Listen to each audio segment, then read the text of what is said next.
क्षमा breaking Jain news.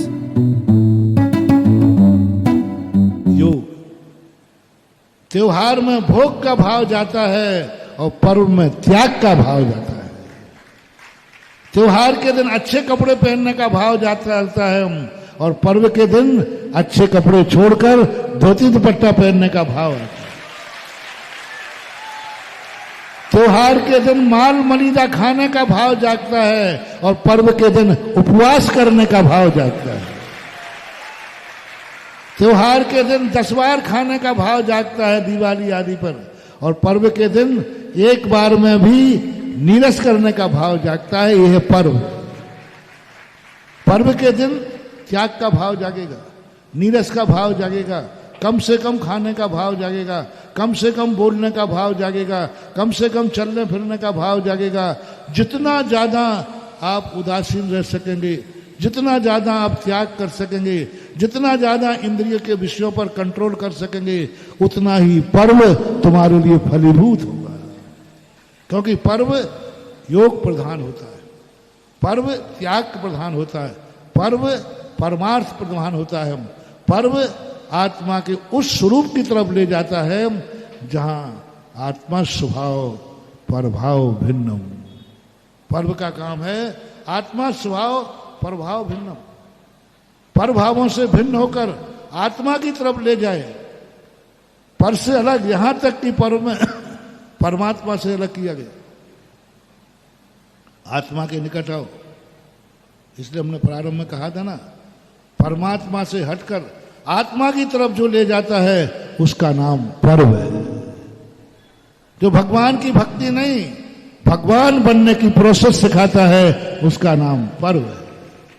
त्योहारों में भक्ति जागती है, त्योहारों में जागता है अनुराग कि 700 मुनि सफल हुए, लाओ लाखों श्रीफल चढ़ा दो। भक्ति जागती है, अनुराग जागता है, गुणानुराग जागता है, एक आनंद की लहर जागती है। लेकिन पर्व के दिनों में ये भाव नहीं जागता, बल्कि पर्व के दिनों में तो ऐसा भाव जागता है कि पूजा भी छूट जाए और भोजन भी छूट जाए। भोजन छूट जाए तो पूजन छूट जाए। पर्व के दिनों में पूज्यवर समंत्र भद्र महाराज ने प्रोषदोपवास पर्व के दिनों में कहा। बहुत सुंदर परिभाषा बनाई उन्होंने, क्योंकि पुरुषत्व पर्व के दिन में किया जाता है। तो पहले तो उपवास कराया पर्व को, और फिर कह दिया स्नान भी मत करना, मंजन भी मत करना, उदासीन होकर अपनी जिंदगी जीना। ये किसका लक्षण है? पर्व का लक्षण है। पर्व में व्यक्ति जितना ज्यादा निर्वृत्त होता है इंद्रियों के विषयों से, इसलिए 10 लाख क्षण पर्व शुरू हुआ है। ये धर्म है, और धर्म की परिभाषा मैंने पहले बता दी है। क्षमा धर्म की परिभाषा मैंने पहले बता दी है। क्षमा मांगना नहीं, क्षमा करना। कितनों को क्षमा करोगे? सबको क्षमा, यहां तक कि अपने आप को भी क्षमा, अपनी किस्मत को क्षमा। जे कर्म पूरब किए हैं खोटे, शह क्यों नहीं जीरा। अति क्रोध अग्नि बुझाए प्राणी। क्षमता का नाम क्षमा नहीं है। कल परसों मैंने कहा था, क्षमता का नाम क्षमा नहीं है। क्षमता धारण करना ये तो तटस्थता है, ये तो माध्यस्थ भाव है, यानी तुमने बैरी को बैरी माना है। क्षमता से ऊपर है धर्म। क्षमता तो अभव भी धारण कर लेता है, लेकिन क्षमा धर्म अभव धारण नहीं कर सकता। क्षमा धर्म बहुत ऊपर है, क्षमता से ऊपर भी। यहां साम जल्ले शीरा, क्रोध को शांत करने का नाम है क्षमता। क्रोध को शांत करती है। क्रोध के बाद जो क्षमा धर्म उत्पन्न होता है वो क्षमता नहीं है। क्षमता तो क्रोध को शांत करेगी, क्षमा धर्म एक अपने पाप में स्वतंत्र आनंद है। वो जो आनंद प्रकट होगा क्षमा धर्म, वो क्षमता से बहुत बड़ा है। क्षमता में व्यक्ति तटस्थ हो जाता है, बैरी को बैरी मानता है, मित्र को मित्र मानता है, दोनों में समान दृष्टि रख लेता है। और क्षमा धर्म वाले में बैरी मानते ही नहीं, बैरी खत्म हो जाता है। पारसनाथ ने अपने अग्निभूति के साथ बैर मान करके समता धारण की कि बैर भूल करके उसे समता धारण की? बैर भूल गया, समता धारण नहीं की। कोई बात नहीं, हम समता भाव रखते हैं, क्रोध नहीं करते। नहीं नहीं, बैरी के साथ बैर भाव नहीं रखना ये समता भाव है। लेकिन बैरी को बैरीपना भूल जाना और आत्मीयता भाव आ जाना ये क्षमा धर्म है। एक बैरी को प्रति बैर भाव नहीं रखना कोई बड़ी बात नहीं है। बहुत बोल वो बैर रखे तो रखे, मैं तो बैर नहीं रखूंगा, ये क्षमता है। वो बैर रखे तो रखे, मैं बैर नहीं रखूंगा। वो क्रोध करे तो करे, मैं क्रोध नहीं करूंगा। वो मेरा दुश्मन रहे तो रहे, मैं कोई दुश्मनी नहीं पालूंगा, ये समता है। वो दुश्मनी रहे तो रहे, मैं दुश्मनी नहीं पालूंगा। लेकिन क्षमा धर्म कहता है बैरी है ही नहीं, सत्वेषु मैत्री, मैं बैरी मान ही नहीं रहा हूं उसको। बैरी ना हम और ना मां कहेंगे ना बैरन कहेंगे, ये समता भाव है। और क्षमा धर्म क्या है? हम मां को कितना भी गलत किया है हम मानेंगे ही नहीं, मां को मां मानेंगे, इसका नाम है क्षमा धर्म, जो समता से भी ऊपर है। अनंतों बार हम क्षमता धारण कर लेते हैं, अनंतों बार हम क्षमता भाव धारण कर लेते हैं, लेकिन क्षमा भाव धारण नहीं करते। बैरी तो बैरी रहेगा, ठीक है, हम उसका कुछ नहीं बनाएंगे, लेकिन मन में खटकता है ये मेरा बैरी है। रामचंद्र जी कहते हैं नहीं, मां है। बैरी में मातृत्व तो दिख रहा है, बैरी में मांपना दिख रहा है, ये क्षमा धर्म प्रकट हुआ। पारसनाथ को बैरी में भाई दिख रहा है, ये मेरा भाई है। अरे ये पापी है वो, उसने तुम्हारा सर्वनाश किया, वो मान ही नहीं रहा, वो कहता मेरा भाई है। ऐसी कभी आपके परिणामों में ऐसा आ जाए, सामने वाला एक जीवात्मा है, एक साधर्मी है, और बैरपना खत्म होकर के आ जाए, तब कहीं बात क्षमा धर्म जब जाकर के प्रकट होता है, वो कहलाता है ज्ञात स्वभावी। ज्ञात स्वभाव में, ज्ञान भाव में और ज्ञात स्वभाव में अंतर है। ज्ञान भाव शत्रु मित्र की पहचान कराते, साता और असाता में कोई अंतर नहीं है, कंचन और कांच में कोई अंतर नहीं है, शत्रु और मित्र है ही नहीं। शत्रु भी नहीं है तो मित्र, ज्ञात स्वभाव, ज्ञान स्वभाव नहीं। ज्ञान स्वभावी ये शत्रु है, ये मित्र है, हमारा दोनों में समता भाव है। समझना थोड़ा बारीक है, ये मित्र है मेरा और ये मेरा, दोनों के प्रति समान भाव है। ये क्या है? क्षमा भाव नहीं, समता भाव। दोनों के प्रति समान भाव, समता भाव। कंचन और कांच के प्रति समान भाव, कांटे और फूल के प्रति समान भाव, स्वर्ग और नरक के प्रति समान भाव, ये समता है। और ज्ञात स्वभाव वाला कहता है शत्रु और मित्र ही नहीं है, मात गे है, शत्रु और मित्र ये तो टाइटल है। स्वर्ग और नरक दोनों पर्याय है, पुण्य और पाप दोनों क्या है? यह पुद्गल परिजाय उपज परिषद नहीं। पुण्य और पाप भी यदि समानता, पुण्य और पाप को मान करके समता रख रहे हो, ये समता भाव है। और पुण्य और पाप भूल करके मात ये गे है, वो गे स्वभाव है, पुण्य और पाप आएगी ही नहीं उसमें। पुण्य और पाप आएगी नहीं, संगे ही नहीं आएगी, बस गे है। नरक क्या है? पर्याय है। स्वर्ग क्या है? पर्याय है। कंचन क्या है? कांच क्या है? पर्याय है। बस ऐसा क्या स्वभाव जब प्रकट हो जाता है, उस समय क्षमा। कुछ सासुएं सुने, कुछ बहुएं सुने, कुछ भाई सुने, कुछ मियाँ बीबी सुने, कुछ अड़ोसी सुने, कुछ पड़ोसी सुने, कुछ साधु सुने, कुछ क्या बना श्रावक सुने।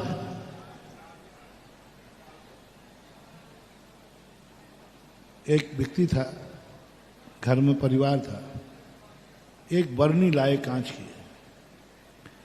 कांच की बरनी ला करके रख दी। वो बड़ी अच्छी बरनी आई थी, मेला में से लाए थे, कहीं से लाए, और बेटा और पिता मिलकर के दोनों लाए थे, पसंद की लाए थे। और वो बहू ने उठाया, वो बरनी गिर गई, टूट गई बरनी। जैसी बरनी की आवाज आई तो बेटा आपे से बाहर फोड़ दी उसने बरनी। बाप को गुस्सा, देख तेरी पत्नी ने वो तोड़ दिया। और दोनों गालियां देते हुए बाप बेटे डंडा लेकर उसके हाथ तोड़ दूंगा मैं।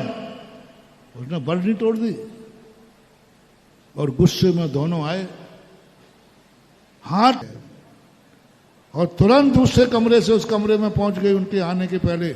बोले क्या चिल्ला रहे हो, क्यों रे क्या चिल्ला रहे? बोले इसने, मैंने बरनी फोड़ी, मेरे हाथ से टूटी है।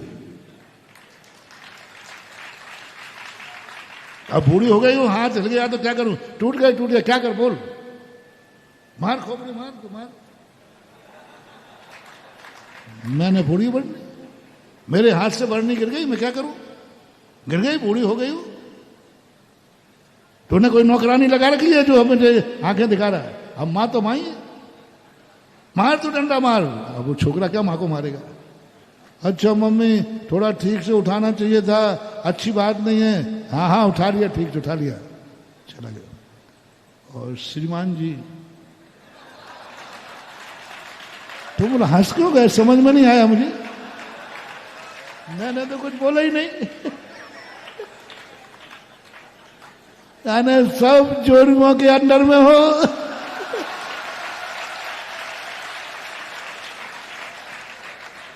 और उसने कहा क्या चिल्ला रहे हो, क्या चिल्ला रहे हो? बरनी मेरे हाथ से गिरी है।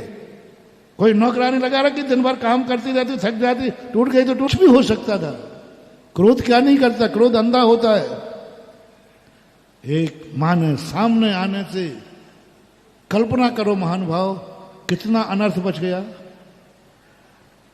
और तुम होते तो क्या होते? तीसरा डंडा और उठाते, हाँ निपटा इसको। बस यही है, यहीं पर समझो उत्तम क्षमा धर्म। देखो बरनी बराबर फूटी है, घर की मां है, वो भी उन दोनों के साथ शामिल हो सकती थी। सुन रही हो रे जगत की सास को? हाँ यही है वो सास जो उन दो के साथ है। हाँ मार इसको, पीट इसको, इसने बरनी तोड़ दी, कहो दो चार स्वयं भी टिका देती। ये घर को कभी नहीं चला पाएंगे। क्या कहा? बोले हो गई, गलती हो गई, स्वयं प्रस्तुत हो गई, गलती कुछ भी नहीं। ये है सती सीता, गलती कुछ भी नहीं रावण के सामने। और जाकर क्या बोल, अब तूने चलाकर तो तोड़ी नहीं। और बेटा मेरे झूठा अपराध मेरे सिर पर लेने से घर का अनर्थ बच गया, ये तो आज कुछ भी हो जाता। बहू कह रहे, मां मैंने सुना था कि जगदम्बा होती है, मैंने सुना था, बोलो ना, जगदम्बा माता होती है, सुना था मैंने, आज मैंने देख लिया, जगदम्बा माता तो मेरी सासू है। तुम्हारे घरों में आ जाए, तुम्हारी समाज में आ जाए, तुम्हारी दुनिया में, इसी जगत को सारा व्यक्ति स्वर्ग बना लेगा। इसलिए उत्तम क्षमा धर्म की जो बात है, इस धर्म को समझो। और आज से क्या लग चुके हैं? पर्व, त्योहार नहीं है, खाने पीने का त्योहार नहीं है, ऐसो आराम का त्योहार नहीं है, त्याग का त्योहार है, त्याग का पर्व है। शुद्ध अध्यात्म प्रैक्टिकल है। समय सार पढ़ना और 10 लाख क्षण करना, वो पढ़ना थ्योरी है और शिविर में आना प्रैक्टिकल है। ये प्रैक्टिकल है।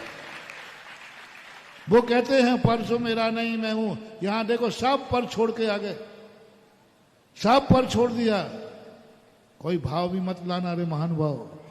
ये शिविर वो है, तुम्हें ऐसा चारित्र मोहिनी कर्म का 6 उपशम बढ़ेगा इस शिविर से कि अगले भव में 8 वर्ष अंतर मुहूर्त में ही तुम मुनि बनकर केवल ज्ञान प्राप्त करोगे। चारित मोहिनी कर्म का 6 उपशम, कल ही प्रश्न आया था कि चारित मोहिनी कर्म का 6 उपशम कैसे बढ़ा है? इसी से तो बढ़ेगा, प्रैक्टिकल।